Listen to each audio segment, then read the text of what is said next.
What if yung taong niloko mo, siya na lang pala yung kahuli-hulihang taong totoong magmamahal sa'yo? Dahil hindi ka na kontento, naghanap ka ng iba, akala mo merong mas makakahigit pa sa kanya, akala mo na meron pang mas magaling at mas maalaga sa kanya. Tapos na-realize mo na wala pala. Ngayon gusto mong bumalik, pero wala ka nang babalikan. Nakamove on na siya, masaya na siya.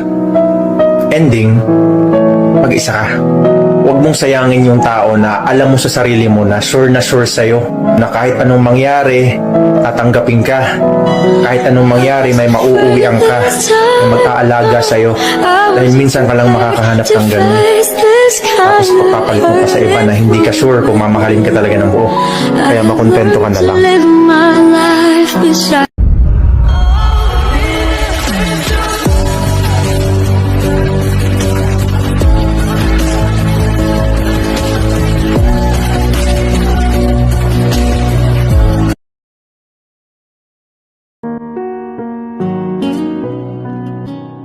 Para sa mga taong naging kaibigan ko, ay lubos-lubos akong nagpapasalamat sa inyo. Dahil kahit nasa kakaunting panahon lang tayo nagsama, ay binigyan niyo ako ng masayang alaala. Salamat mga tol, dahil sa inyo naging masaya ako.